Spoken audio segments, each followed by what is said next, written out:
Miss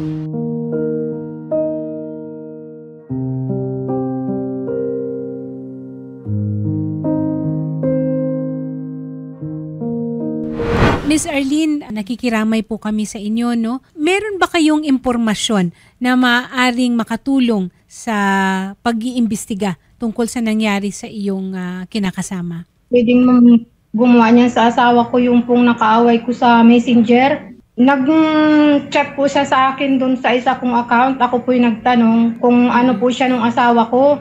Ay pinagmumura po niya ako ng masasakit na salita.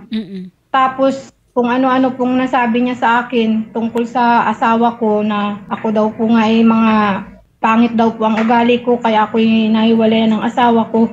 Okay. Sabi ko naman po, bakit mo alam yung away namin ng asawa ko? Kasal ba kayo ni Dexter? Hindi po ma'am, live-in po kami. Live-in kayo. May mga anak ba kayo ni Dexter? May anak po kaming isa. Okay. Ikaw, gaano ka nakatagal dyan sa Riyadh, Arlene? Bumalik po ako nung September 1 dito. Pagkakuha ko lang po niyang sasakyan na yan ay bumalik na po ako dito. Pero pauwi din po ako ngayong week. Itong negosyo na ito, napag-ipunan ninyo itong mag-asawa. So parang nag-aano kayo, transport, delivery, ganon. Alam mo ba kung sino ang nag-arkila sa kanila nung araw na nawawala sila? Ma'am, yung pong araw na yun ay brown out po ng Mulanay kaya hindi ko po alam na sila ay nagbiyahe ay. May isa pa po akong alam na baka pwede pong nakuha ng asawa ko o ni Ruel doon sa carpool po na inakuhaan po nila ng pasahero. Carpool po yun, Quezon to Manila. May mga nagpo-post po doon na may mga na nag-aano ng pasahero, meron din pong naghahanap ng masasakyan. Mga pasahero po at saka may-ari ng mga sasakyan ay nagpo-post po doon. Okay. Si Dexter ay actually natagpuan sa Tagaytay, pero yung sasakyan sa Batangas. Opo, ma'am. Opo. Colonel, ano po ba ang balita natin tungkol sa pag-iimbestiga dito sa natagpuan nga po na si Dexter? Dito po sa bandang Batangas, meron na po kaming nakitang lead po. So may mga subject person na po kami at yung vehicle po na ginamit or yung kinuha din kay Mr. Dexter ay nagtagpuan na rin namin through CCTV. Pati po sa CCTV pag-tracking, nakita na rin po namin yung mga dalawang suspect na bumaba at yung isa pa pong nag-drive na sabihin po nating dumating din after po na nag-declare ng hold up at pagbabaril din po yung dalawang magpinsan po. Okay. So meron na kayong person of interest. Ano po yung sinasabi niyo na nag-declare ng hold up? So ano po ba itong itong vehicle na ito? Para siyang transport vehicle pero hindi rehistrado? Ganun po ba? Colorum? Tama po, ma'am. Yun po yung usual na business na ginagawa po dyan sa sa bandang Quezon at parting Batangas at sa Bicol. Kung saan po yung private vehicle ay ginagamit po nila sa ganyang trabaho. Itong si Ruel Roca ay nagsabi habang itong si Dexter Ruales ay inaalalayan yung pababang mga pasahero, mga bata, mga estudyante. Sinabi sa kanya ni Ruel Roca na siya ay mauling ihatid dahil meron pang nagtumanggap pa ng booking si Dexter Ruales. Okay. So yun, yung pabalik na po sila sa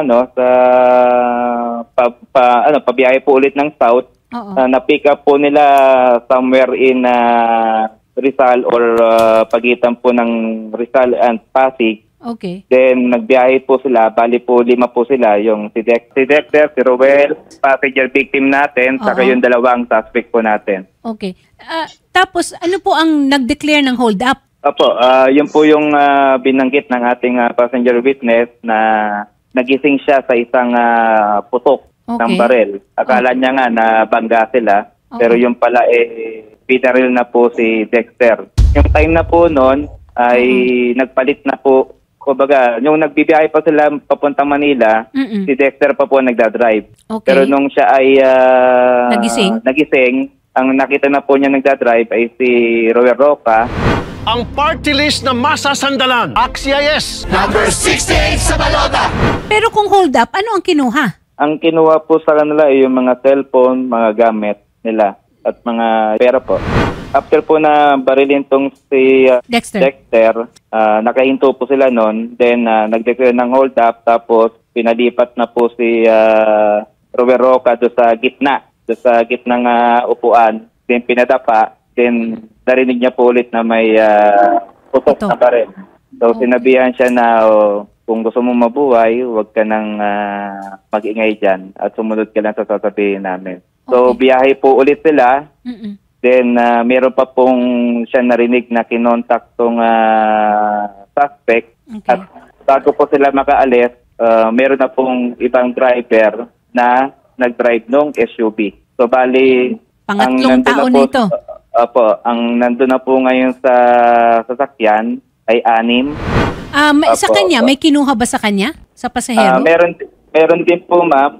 Yung cellphone niya po ang kinuha. Okay. Pero hindi siya po masyadong parang sabihin nating di pinansin nung mga hold-upper po.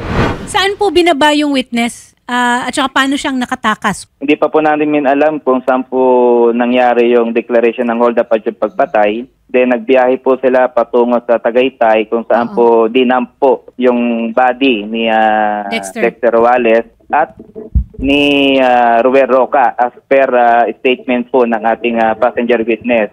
Pero hindi pa po natin nahahanap yung katawan ni Roel. Opo. Sir, Mr. Witness, magandang hapon po sa inyo. Magandang hapon din po, ma'am. Oo. Paano po kayo nakawala sa kanila? Ma'am, sabi lang po nila sa akin, mag-cooperate lang daw po ako. Oo. Wala akong mangyayari masama sa akin. Sabi lang nila sa akin, sa isang hindi ko naman ako kilalang lugar at hindi naman ako mga biyaherong tao na at ako po'y napakamalulain.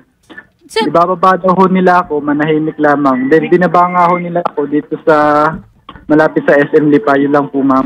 Yung nakita po dyan sa cellphone ng asawa ko, gusto ko pong malaman kung anong ibig sabihin ng mga nag-message si Dexter dun sa nawawala po ay. Naguguluhan po ako, ma'am, dun sa bakit po nakapag-message ng ganun yung asawa ko gamit din yung kanyang account.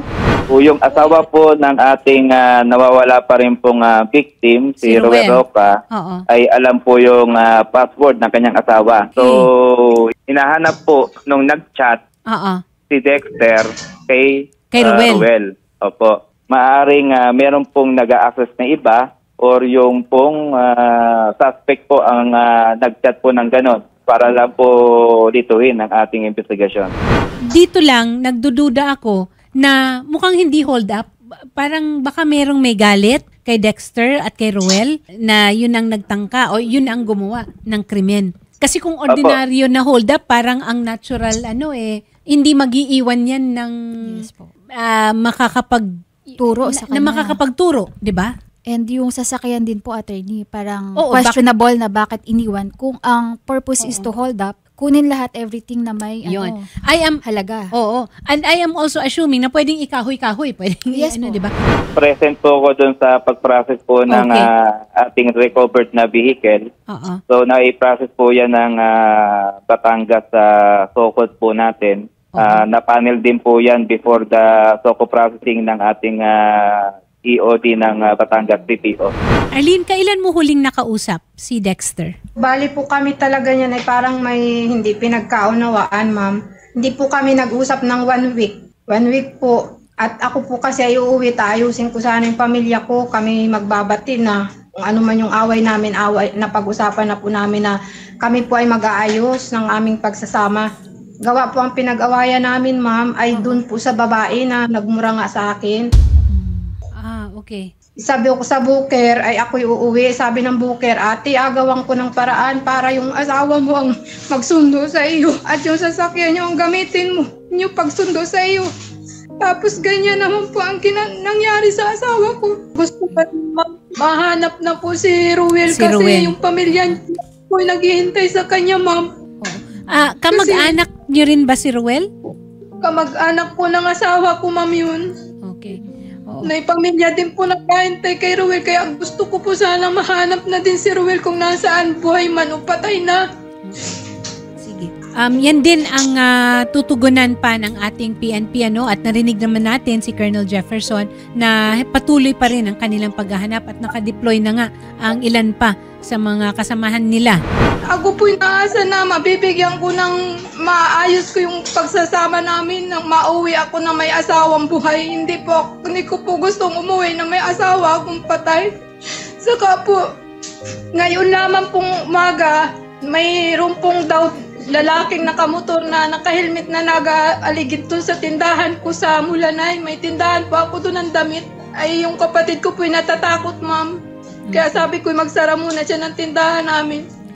Di bali at ayan, naririnig naman ni Colonel Jefferson sir, baka pwede na rin nating i-coordinate ito sa Mulanay PNP para sa seguridad po ng pamilya. Sige po ma'am, at tatawagan ko po agad ang hepe si Police Major Java po. Inaasahan namin ang maayos na pagbiyahe mo, Arlene, sa pag-uwi dito at ulitin namin ang pakikiramay ng Wanted sa Radyo at Rafi Tulfo in Action. Huwag kang mag-alala dahil ang kabuuan nga ng PNP at narinig naman natin kung gaano ka-thorough ang investigasyon na ginagawa sa pangunguna ni Colonel Jefferson Ison. Maraming salamat po. Okay.